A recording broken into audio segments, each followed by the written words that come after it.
Welcome. You're watching the Hootie and JJ Show here on a pleasant Thursday afternoon, the calm before the storm, so to speak, with huge snowfall predicted for Charlottesville this weekend, causing Virginia to move up their home game against North Carolina from 2 o'clock until noon, and the postponement of the Tony Bennett court dedication all the way back to February 21st when they host Miami. So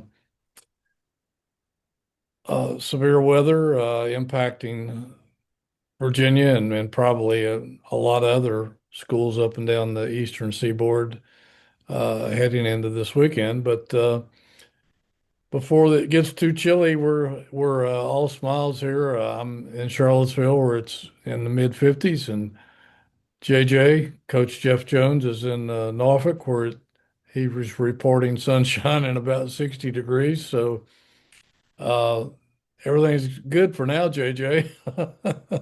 It is. We're just going to hunker down. For this area, I think Charlottesville's definitely getting hit a lot harder from the stuff that I've been following. And we call my daughter Maddie the meteorologist, and she's been keeping us up with her latest projections. So I think you guys are going to get a lot harder than we are get hit a lot harder than we are here in Norfolk.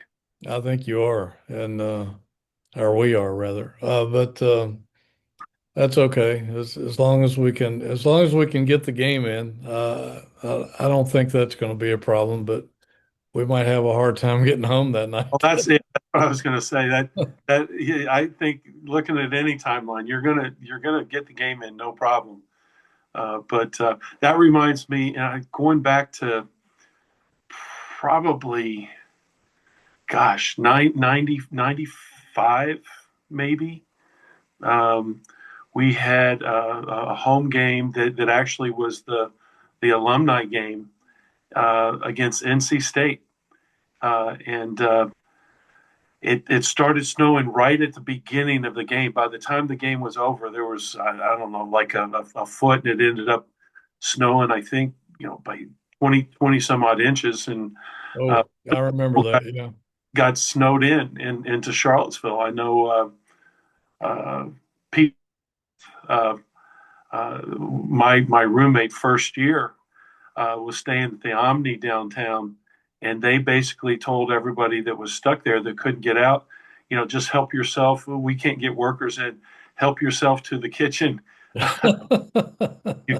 can go in there and you can cook whatever you want. So that was a pretty big storm. Hopefully, Charlottesville won't get hit that hard. Yeah, I hope not. We've had that a few times over the length of my stay here. A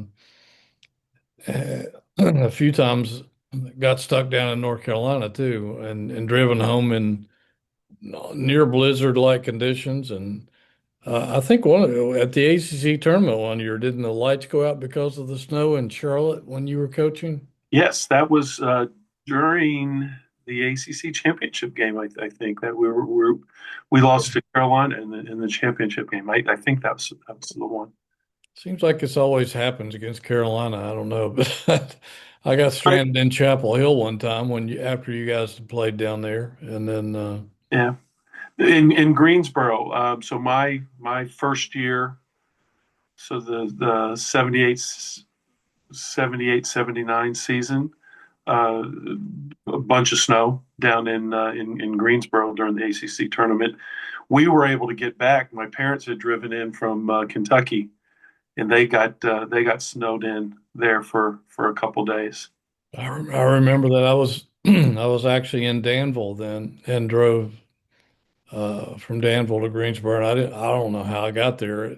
It was unbelievable. And then I got stuck, slept on the floor of one of my friends' rooms because I hadn't made any reservations because it was so close. I was just driving back and forth. But uh, and then one other time, I this may have been after you graduated, but Virginia was playing at Carolina, and it was a night game, and it was I was going to drive down the day of the game, and it started snowing early that morning, and we got hit hard. And I asked Coach Holland if I could hitch a ride on the team plane, and he said, "Sure, yeah," and get to the airport. And so I got there, and I'll never forget this. It was probably the worst plane ride I've ever had in my life. We flew from Charlottesville to Raleigh, Durham, and the bus over to Chapel Hill, and it wasn't a very big plane, and it was like this Yeah. all the way down there. And they had served the team shrimp sandwiches for in a box lunch dinner or whatever. And needless to say, most of that came up during the flight. Oh, that's funny. To be honest with you, I can't imagine my teammates eating shrimp sandwiches. So I can't either. there weren't some adventurous palates on that group. Yeah. I think this was a little bit after you had been gone, Okay. but it was awful. I know that it was the worst plane ride of my life. But again, it always seems to evolve around North Carolina game for some reason, like this weekend. But let's talk a little bit about this weekend, and we'll dive deeper into the Virginia team um, as we go along. But Carolina is coming off. They routed Notre Dame last night, which is no surprise. I'm not sure the Irish are very good, but Carolina had lost three of their last four games. Yeah. All three losses on the road to SMU, Cal, and Stanford, making that West Coast trip. Um, which shows you, if you're a casual bystander, how difficult winning on the road in the ACC can be, and something that you're certainly familiar with, having coached in this league successfully for a long time. And Ryan Odom talked about after getting off last week's successful road trip against Louisville and SMU that every ACC road win, or any road win for that matter, is like gold. And I'm sure you totally agree with that. Absolutely. And it's probably a little bit harder this year to win on the road in the ACC just because overall the league is better. Mhm.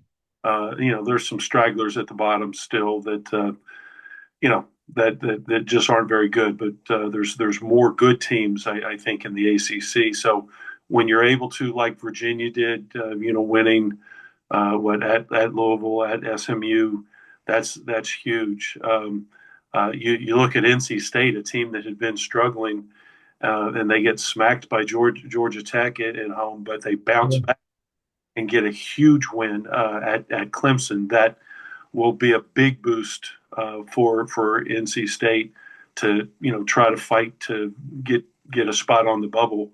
I think things weren't looking good. They started out with such high hopes, and then things weren't looking good. But to bounce back like that, that was a big win because I personally think Clemson's good. I don't think they're great, but they're extremely well coached. They're very good defensively. They don't beat themselves. I think they're a tournament team, and so NC State getting that win was big, for them. Carolina, losing what was it at Stanford, at Cal. Cal, and at SMU. Mhm. You know, all of them are tough, particularly with the cross country travel. That adds a completely different element to it. But the thing I would say with Carolina is they've really struggled. They haven't been good during this stretch defensively. The old adage, and I heard watching the NFL last weekend, people talking about defense travels. And I think that's true in basketball as well. But if you don't play well defensively, that's going to travel with you too. So Exactly. Carolina, I don't know all the stats off the top of my head, but they were giving up. I know on the road like 1.2 points per possession, and that's just not good. They had been better, but their defense has really kind of let them down.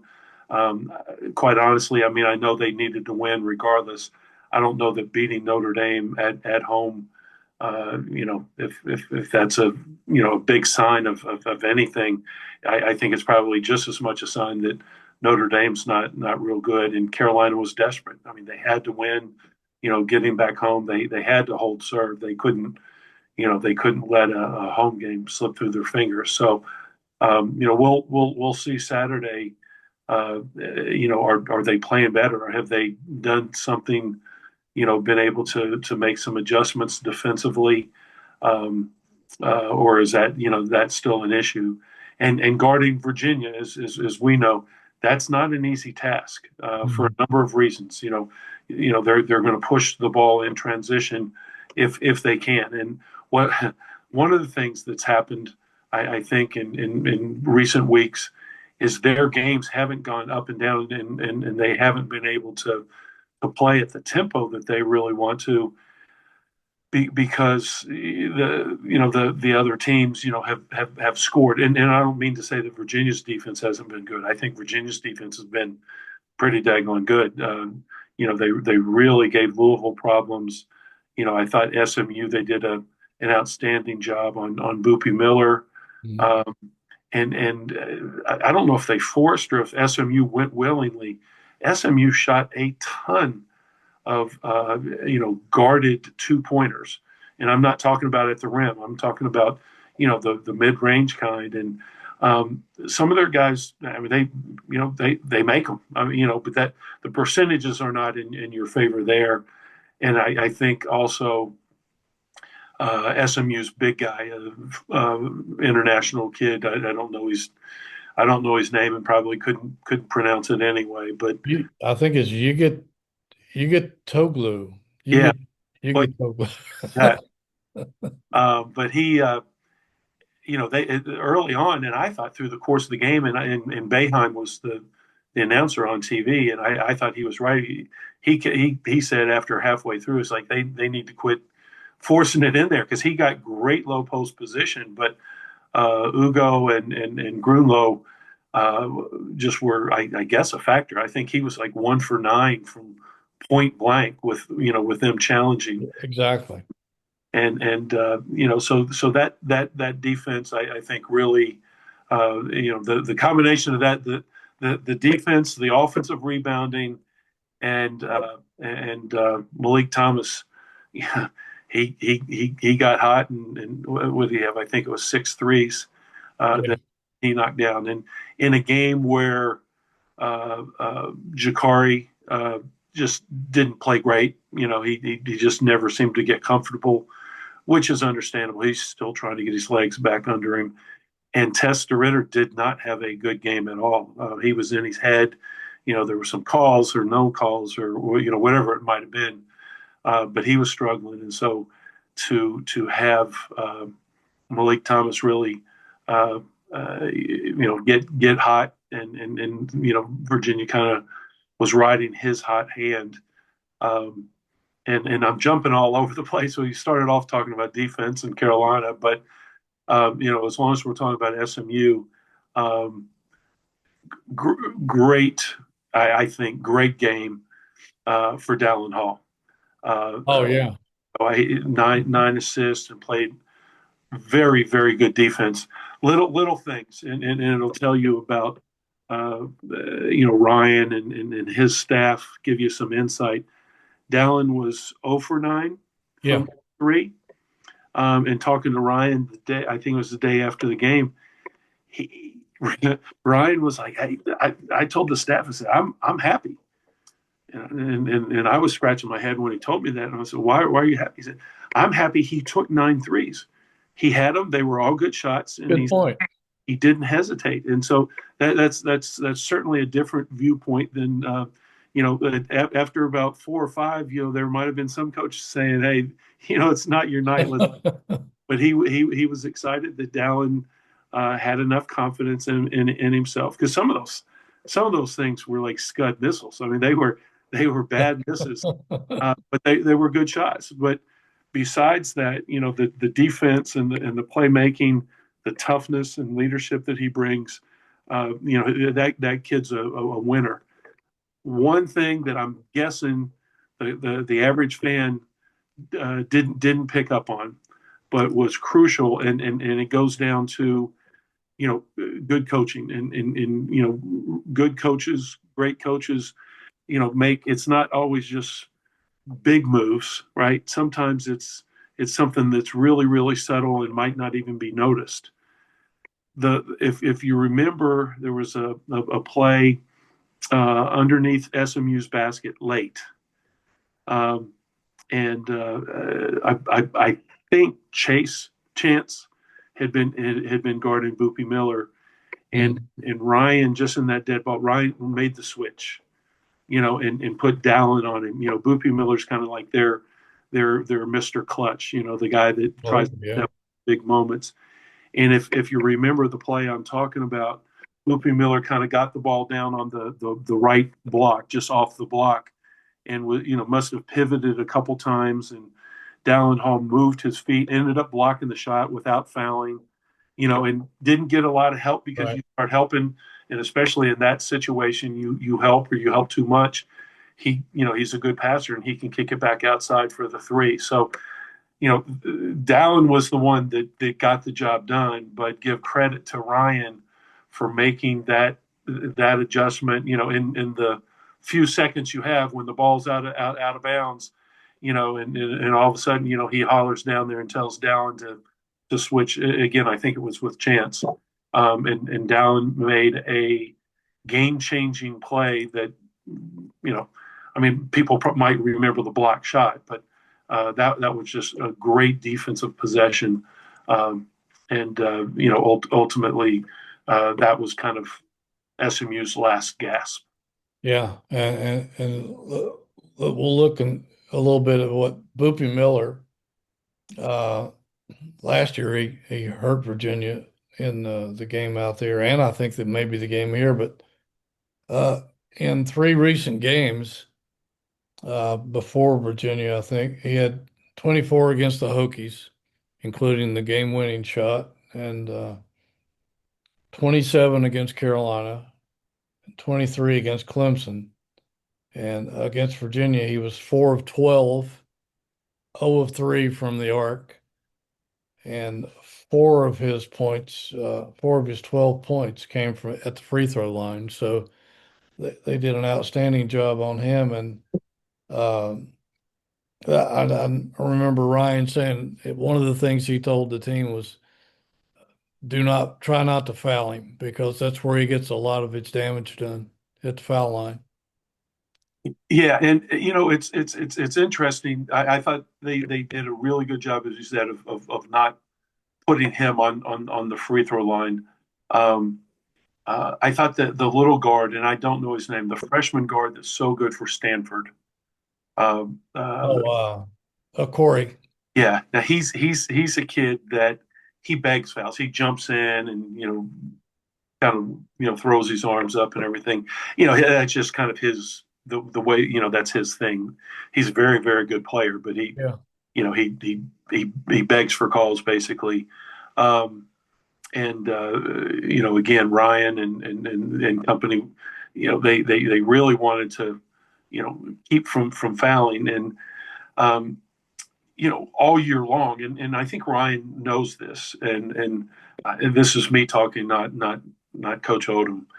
um, I think it's pretty it's a well known uh, uh, I don't want to say fact, but it's the officials know, right, and the stats bear out that Virginia will foul. I mean, the way they're aggressive, they're what they're trying to do defensively. They're not backing off and giving teams space. They're going over, for the most part, they're going over the ball screens and trying to blow up the dribble handoffs. The one area maybe where they're not quite as aggressive defending the ball screens. They're mostly when they switch them unless it's with the five men, and Ugo and Johan, are playing in drop coverage, which means that they're playing back. They're not allowing the roll and basically daring the guard to shoot a pull up, with those big guys right there in front of them. But they're going to foul. The thing I think is I don't know, frustrating, and I'm not objective. Obviously, I'm biased. Rooting for Ryan and the team, but I think the officials know that. But when Virginia's going to the offensive boards and they're doing things, they do a really good job of checking out. I think sometimes some of that gets overlooked. I think you look at Virginia and yeah, they do foul. They're very aggressive, and that's a byproduct of the way they play. Mhm. But I think in some of these games that I've watched on TV and I've also watched in person, I think the discrepancy isn't of the actual fouls. I'm not talking about the ones the refs call. The discrepancy isn't isn't as wide as sometimes the officials make it appear. But that's just again that's just me, and again Yeah. again having a bias there. It was that way down at Virginia Tech, and then the Well, next, without a doubt, at Tech, I mean yeah, and you can kind of expect it, when you go on the road and when it's a really emotional. Um, but it shouldn't be that way, like game after game after game after game. and I think that's why he got the technical foul down at NC State the following game because it's second half started out like that, where it was like 6 fouls to 1 or something. Jerry, let me tell you something. So, Good technical foul, by the way, I thought. oh yeah, and he earned it. I mean, Yeah. he was using language that Lynn Odom would not be proud of.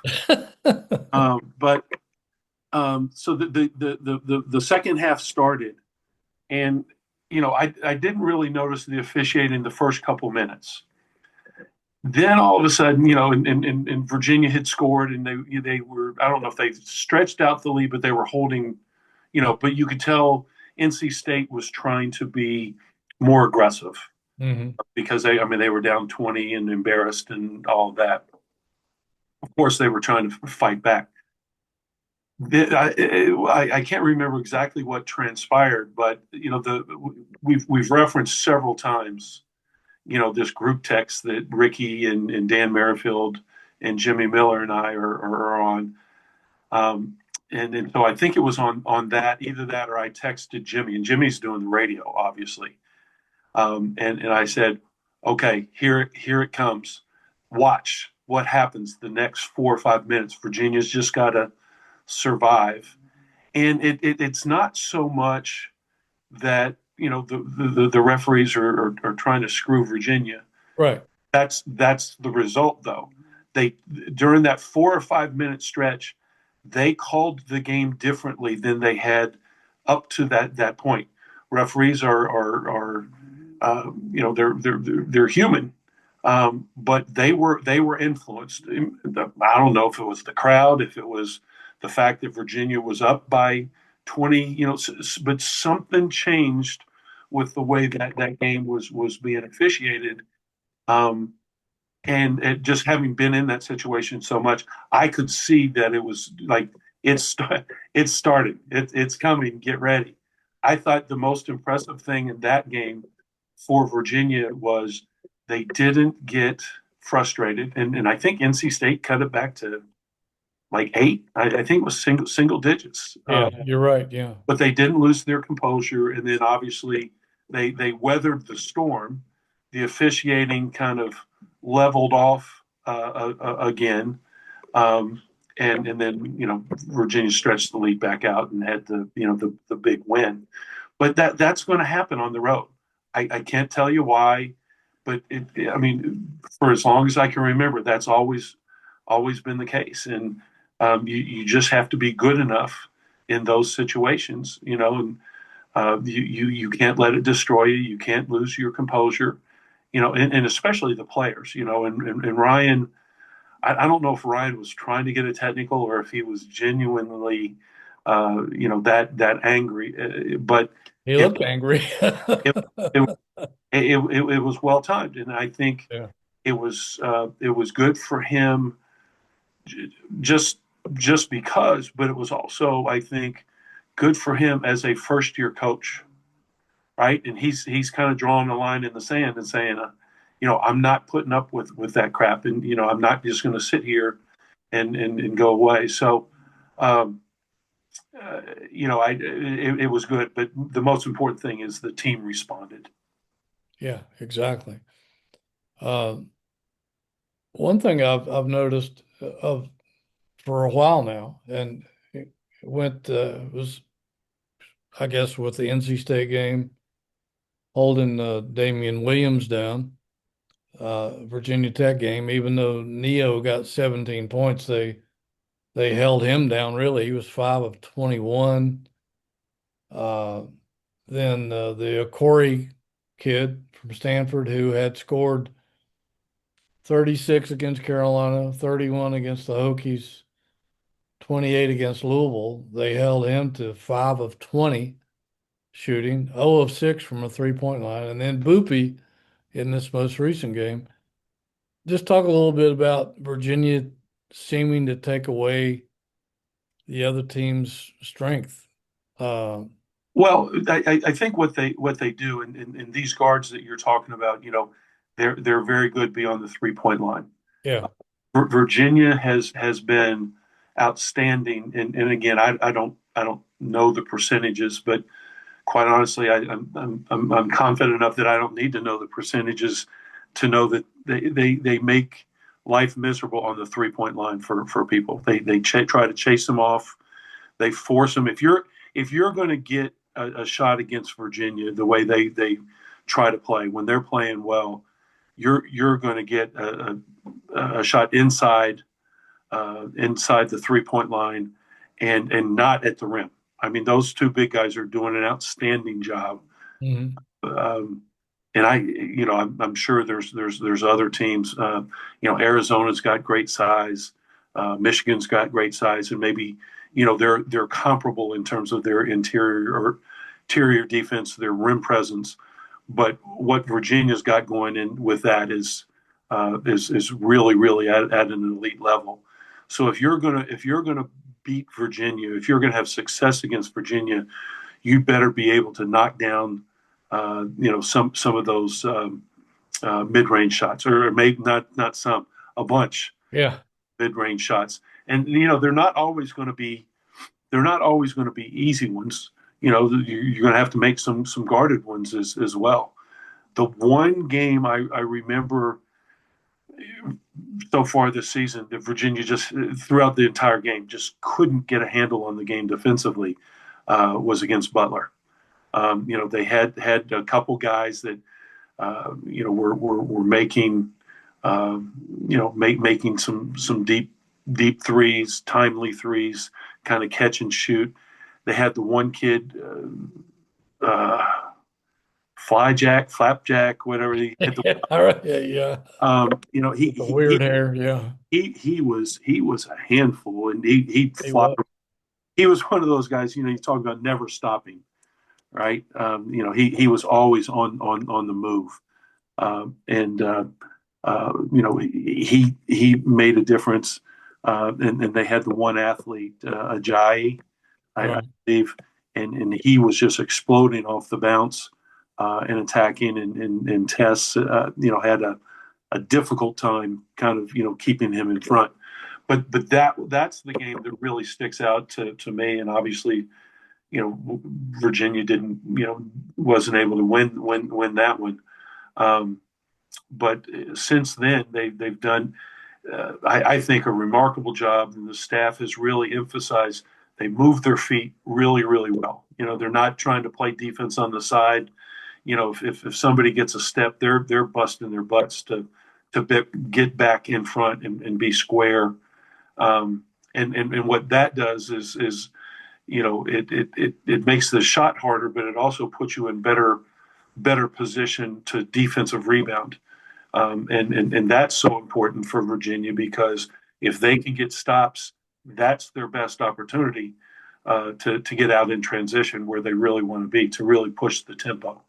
And it's it's not a secret that it all fits together. You got to play good defense and you got to rebound to run, right? And if you're going to run, you got to be you got to take care of the ball. You got to take good shots. Otherwise, the other team is going to have an advantage going back the other way. So it's all kind of tied in.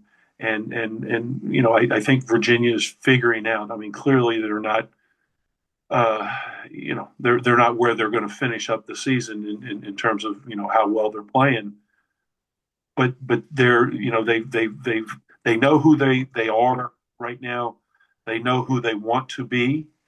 I think their defensive aggressiveness, their offensive rebounding, and their depth and effort. That's kind of what they hang their hat on, right? That's their bread and butter. But if when they improve the other things, they can be that much more dangerous. Yeah, they're to some of the points you made, they're number one in the ACC in field goal percentage defense, 38%. Uh, and something you touched on about the big guys, they're number two in the ACC in block shots, 6.4 a game, 116 block shots already. Now, Jerry, I am gonna stop you right there just for a second Okay. because no, that's an impressive, right? That's an impressive number. Yeah. More importantly, or just as importantly, are the number of shots that teams don't take, Yeah. right? Or that they alter. A Yeah. lot of Yeah. guards will drive in there, and if or bigs will catch it in there, and they're looking to throw it out. We always talked about that. Ralph's freshman year, was he had more block shots, I think, that year than he did in subsequent years. Not because he didn't do as good a job as he didn't have to. People, I mean, if a team drives in there and they tee one up for Virginia's big men, that's a turnover. Yeah. It'll go missed shot column, but that's what it is. I mean, so you've got to be smart, and they're taking away a lot of those what traditionally are thought of as is easier opportunities. So while the 6 point whatever the stat was, that's impressive in and of itself.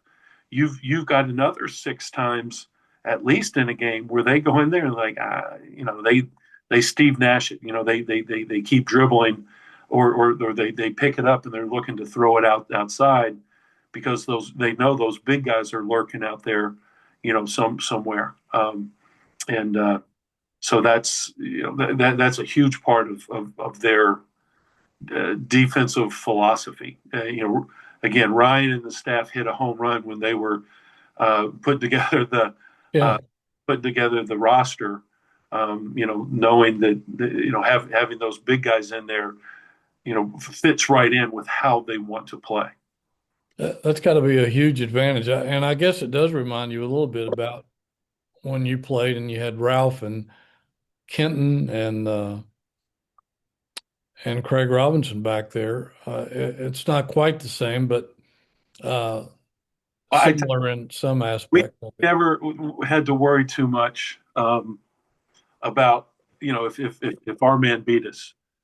I mean, Yeah. it's not like we didn't. We were trying not to get beat, but if we did, we knew we had somebody that the big eraser back there that was gonna.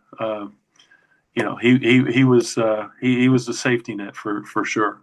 And I've heard Chance and Dallin say pretty much the same thing is that, we can take some risks. And if we do, if somebody does get past us, uh, we know that there's some rim protection back there. And they, I guess part of the philosophy is to kind of funnel people down into the lane where they're going to get swatted away.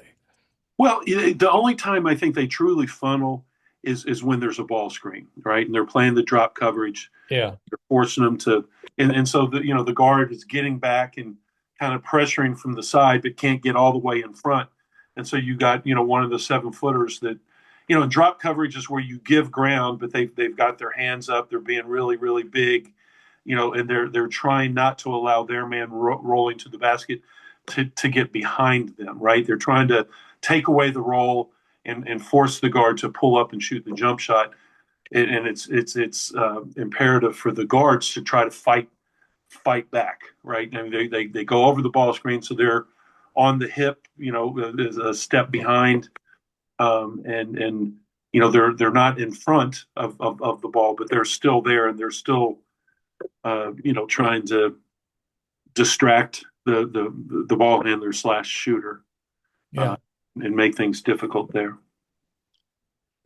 You touched on Tess, not his best game of the season the other day, but he did at the end kind of take control of the game at the last 2.5 minutes, and that was a big difference.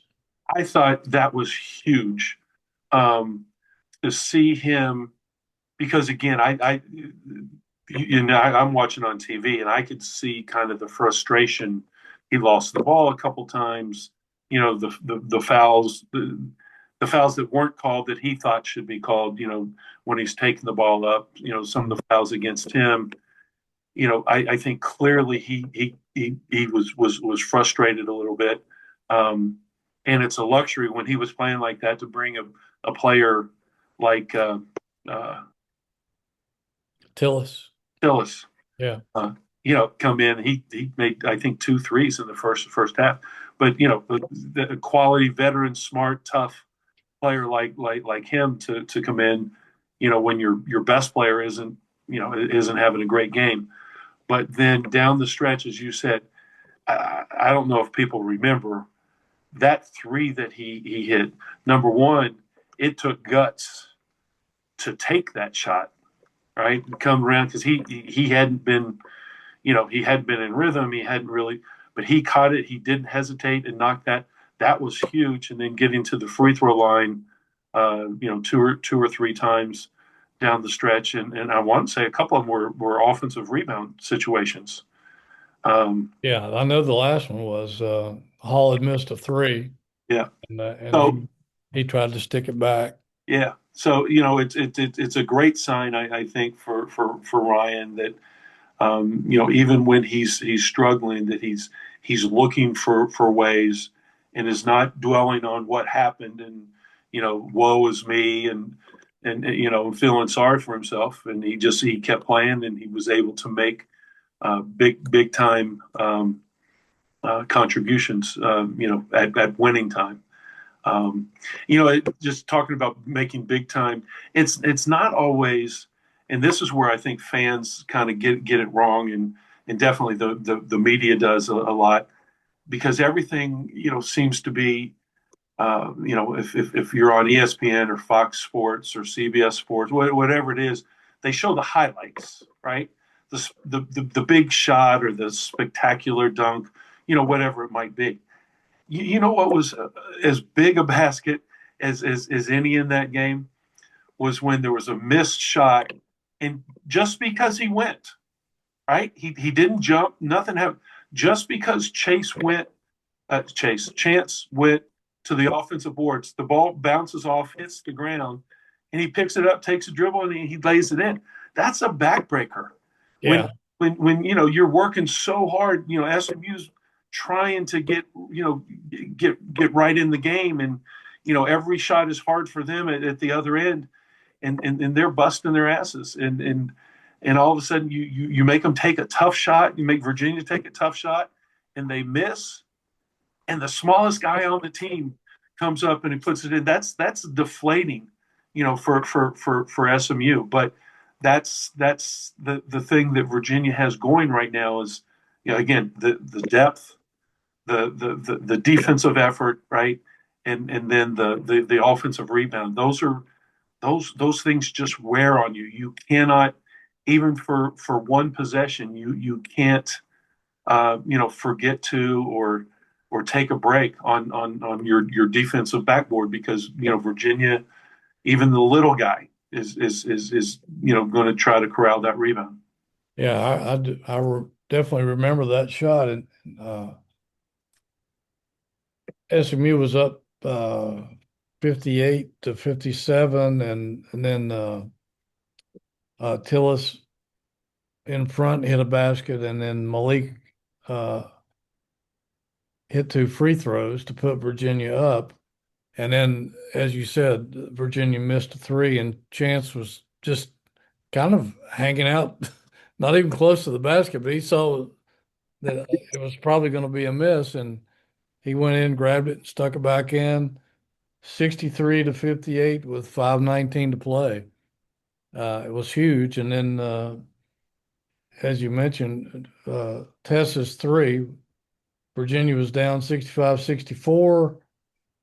He hit that three with, like you said, no hesitation with 2:30 to play, up 67-65, and then they wanted it at the free throw line down the stretch. But two huge plays, no question about it. Yeah, and it's such the Louisville game, the NC State game, the Stanford game, those were fairly comfortable. I think, in terms of the margin. Um, for Virginia to do that, on the road, regardless, is important. I thought, in the non-conference, Virginia had so many blowouts, right? And they didn't play, and they acknowledged they didn't play the toughest schedule. Right. They had a number of gimmies. Maryland really couldn't. Maryland tried and they hung around a little bit, but they couldn't really, really compete. So to be in these close games and see guys step up, I think is big because as a group, as a unit, they haven't been in these situations a lot. It's coming though, without a Oh, doubt. yeah. It's coming, but that's even more kind of a positive spin on things. It's great to win, but the lessons that you learn and just gaining the experience of being in a game where you're down with 2 minutes and 30. It's back and forth, and the lead changes, and good calls, bad calls. The other team gets a break. But just keep grinding and stepping up when you have an opportunity. They made a lot of hay, really. I mean, some of those were quad one wins, and along with the Texas win, they after Carolina though they catch a little bit of a break. They go on the road again. Seems like they've been on the road forever, but they're they go to Notre Dame and Boston College. Uh, should be okay there. Then Pitt and Syracuse come here. Yeah. Then I, they go to then I they go, this is the coach in me, Jerry. yeah. Uh, I know. Never look ahead, right? ask NC State how that feels. You know, you didn't. So NC State couldn't have done a worse job uh, against Georgia Tech. I mean, Georgia Tech had 17 turnovers and missed what was it 17 free throws? I mean, they shot 50% from the free throw line, something Wow. like 17 for 34, whatever it was. Georgia Tech did everything they could, but yet NC State just wasn't ready to play. So hopefully Virginia's not thinking that we're going to catch a break or we've got a breather coming up because Right. it would look awful if I don't care if it's at Boston College or in JPJ. I mean, it would look bad. It would kind of tarnish some of the good wins that they've already gotten. So they can't let up. In fact, there's almost more pressure on those kind of games, right? So the Carolina game, Yeah. there's no pressure there. that's a great opportunity. I mean, that's going to be fun. It's two good teams, two rivals, two teams that have not only NCAA tournament aspirations, but doing well in the tournament. That should be fun for the players, right? Um, but when the pressure comes, and not everybody thinks this way, but because you have to beat Notre Dame, you have to beat Boston College Yeah, that's a good point. if you're going to try. So, if you're going to try to challenge Duke, for the top spot, and I say it because they're the ones up there right now, but um, uh, yeah. So the time to relax um, is going to be in late April. I was starting to say, yeah, long from now. Yeah. They don't have a whole lot of quad one opportunities left. Not that they need a bunch, I guess, but North Carolina obviously, and then I guess Ohio State, kind of a weird placed game that was they're number 12 in the nation, I think, or they were. No, Ohio State. Yeah. Is No, that am I not right about that? no, they're not that high. Okay. Yeah, are you thinking Iowa State or so? I don't know, but Maybe that's what it Ohio is. State's that high. And then Duke. at Duke, February 28th, and then you know, I'm not sure I don't know where the Hokies stand in that, but Yeah, but so the quad ones are important yeah, for seeding purposes. But I right. tell you what else is important when you're looking, that selection committee, and we've talked briefly about I'm on the NIT selection committee. We've got the same. We're not looking at the same teams, but we've got the same team sheets. If on the right hand side of the team sheets you see red, that's not Yeah, a good thing. That's quad three and quad four. If yeah, you see red on there, that literally is a red flag. So the quad ones are obviously big opportunities, and you want to try to get as many of those. You want to try to play as many of those as you can, and clearly you want to try to win as many of those. But the on that on the opposite side, on the right hand side, those quad three, and I don't know if they'll have any more quad four games in league, but yeah, can't have any red on that side. yeah. No, I totally get that, and there's going to be a lot of those, I think, down the stretch for sure. Um, but I guess one of the beauties of this team is, and this is something I always thought that kind of hurt some of Tony's teams with when they played such close games, is I always felt like he didn't have enough guys that could shoot well, uh, particularly in the clutch.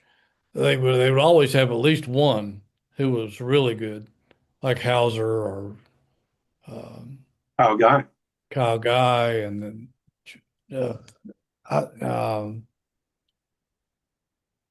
what's McNeely, etc. But if if um, if those guys were getting double teamed or just having a bad night, there didn't seem to be a lot of people available to pick up the slack.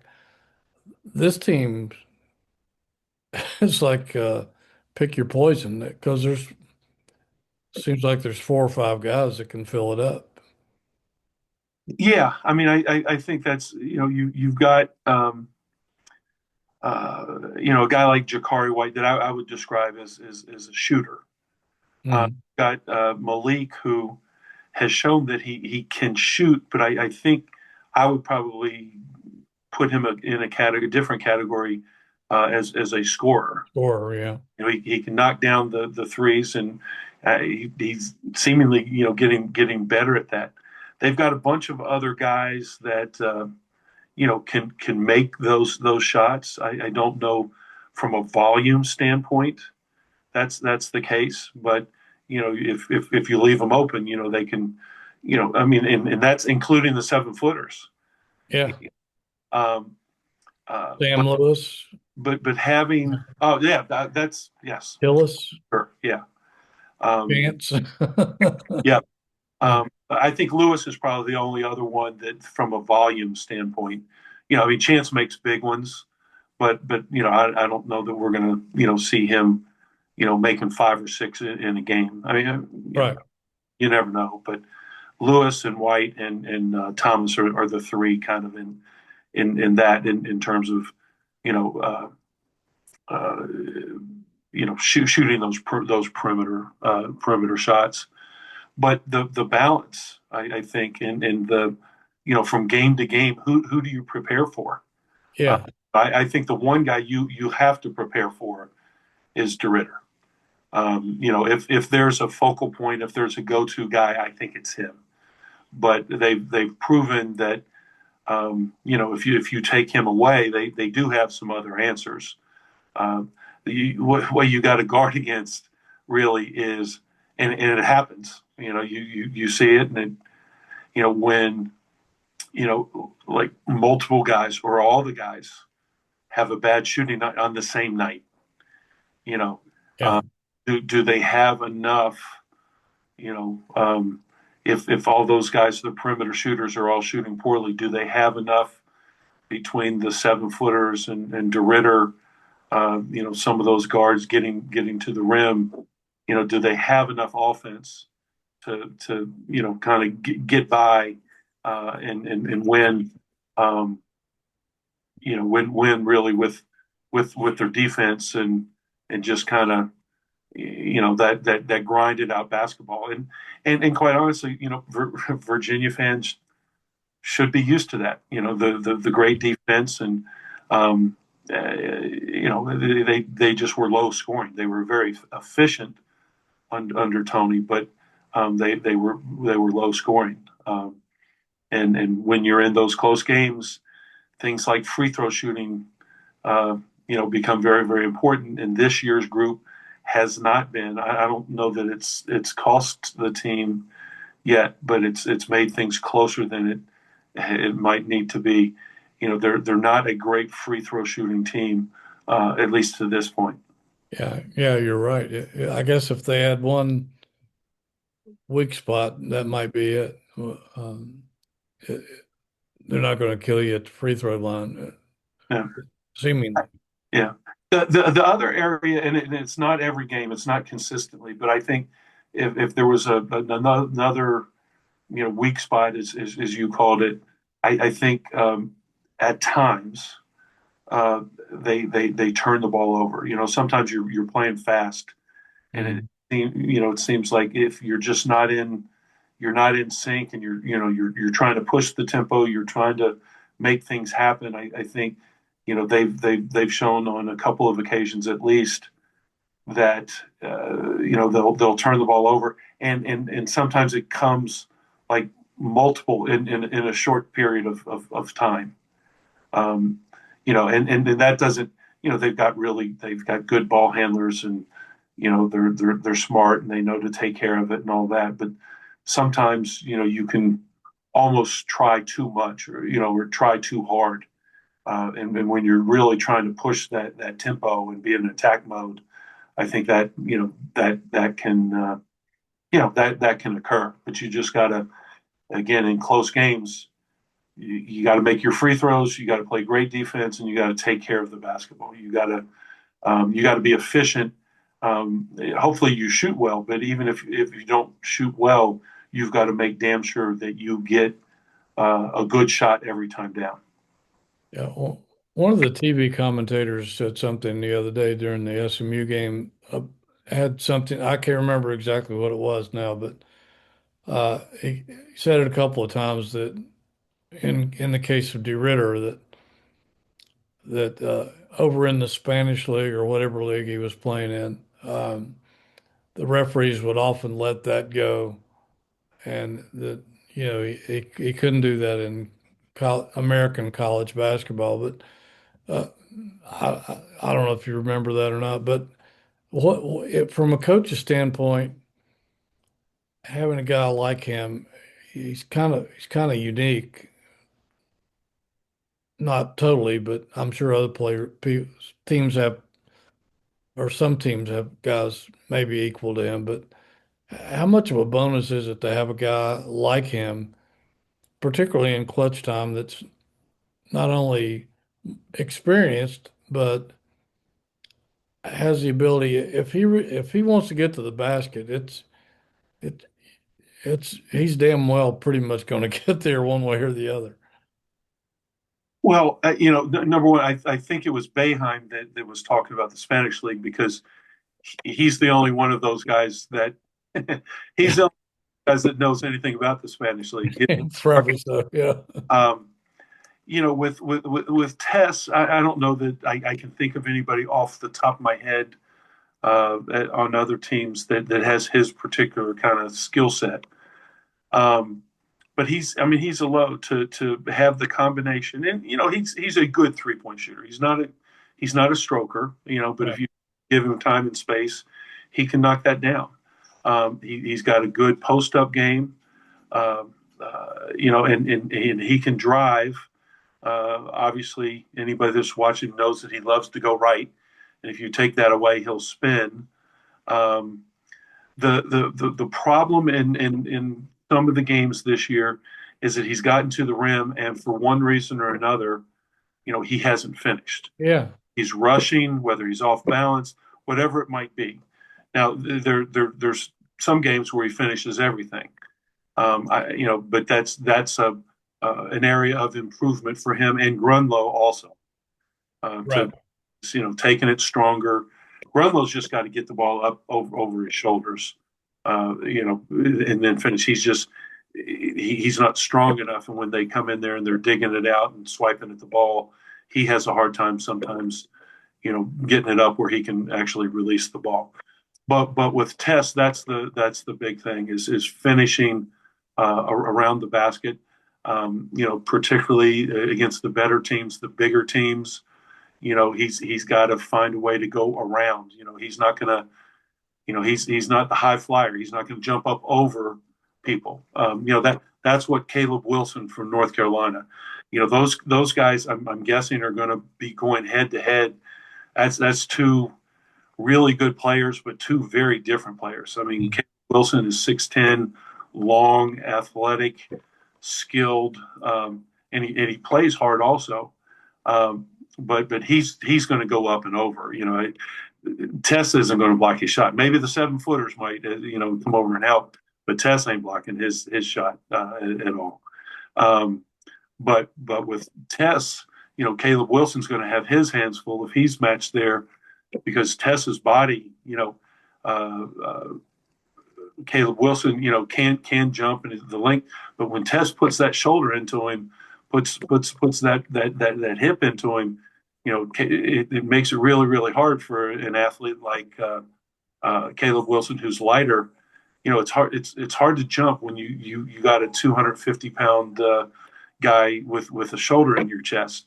So Mhm. the matchup will be a kind of a contrast of styles and body types. Their games are different because of their physical attributes. Um, but Tess, if I was going to guard Tess, I would try to take away his right hand, but I would make daggone sure, and I'd probably, if Dallin Hall's in the game, his guy, because I don't think you can leave Malik Thomas. I don't think you can leave Sam Lewis. I don't think you can leave Chance. You can't leave Jakari. But Dallin Hall, I'd make him make shots, and I'd go and I'd help not on the initial move, but if Tess is going to spin, right, whether he goes right and spins back left, which is what happens the most, but even if he goes left, he's going to spin back right almost every time. I'd send Dallin and force Tess to become a passer, and you force Dallin Hall to become a 3-point shooter. Yeah. And Dallin is due. Yeah, yeah. And like you said, that you pointed out that Ryan told you that he was glad to see him take those shots because he's been somewhat reluctant a Well, lot of Ryan, times. Ryan knows. I mean, people are Yeah. We're going to do that. So he's going to have to, knock some down to uh, keep the defense honest. And look, I know from my playing days back in the dark ages, I was guilty, and my man, was able to help out on Ralph at times because I not shoot the basketball. I remember Coach Holland complaining about that a few times. I mean, I heard it, and it was right. Yeah. Mine wasn't so much a reluctance to shoot; it was more of a focus on getting the ball. I wanted to make damn sure that Ralph got his shots, and when Lamp was open, he got his. I had to keep Raker happy over in the right corner. So that was just kind of my mindset, but sometimes to the detriment. And if my guy didn't have to guard me, he didn't have to respect me as a scorer. Um, then that made life harder for the other guys, especially Ralph. And Yeah. I would say the same thing with Dallin. All Dallin cares about. Dallin wants to win, right? He's a team guy, Right. but in order to be a team guy, he's going to have to. And I'm not saying you search out your shots, but when they're there, because he's fully. I mean, I saw him last year on a number of occasions. He's fully capable of knocking down those Oh shots. yeah. Yeah. He's going to have to, and the way I kind of gave you a little scouting report a little bit earlier. Somebody's going to come up with that. The longer the season goes, and they're just going to say, okay, you're going to have to prove it tonight because we're not going to let Tess operate one on one in there, driving and spinning and pivoting. We're going to take that away, and we're going to force you, to prove that you can make those. Yeah. Yeah. I wouldn't be surprised if that might be part of the game plan Saturday, really. Maybe. I don't know if Carolina It's has the funny, defense to Carolina do just over the years. I can't really speak to this year's team. I've only seen them, a handful of times on TV. But that wasn't Carolina. Just never, in Coach Smith's system, they never did that kind of thing. I mean, Carolina was always has been famous for they're going to do what they do, right? And you're going to have to beat them doing what they do. They're not going to adjust to you, too much. Um, and I'd say over the years it's worked pretty good for them. Yeah, it's hard to argue with that. That's for sure. That's for sure. All right. Well, there you have it, fans. I don't know how much more knowledge you could get out of a show than what Coach Jones just provided for you, and it should be a hell of a game on Saturday. Hopefully, we can all get there safely and home safely, and it'll be another Virginia win. Um, so, JJ, try to stay warm and stay out. Hopefully, stay out of the. Uh, hopefully, you only get rain down there in Norfolk Yeah, instead of snow. And we'll try to hold the fort down up here until next week. So, sounds good. I hope everybody stays safe and be careful walking around on that ice. Uh, that stuff can get ugly. yeah, I can testify to that. I was leaving a Waffle House late last February and thought I was making it to the car okay and hit an ice spot. And nothing I could do. Bam. And I was in a boot for the next couple of weeks. So I thought it was worse than that. But That's the yeah. last thing I need. I can tell you that. Yeah, we don't any of us need that. But anyway, stay safe and we'll see you next week. Thanks for tuning in.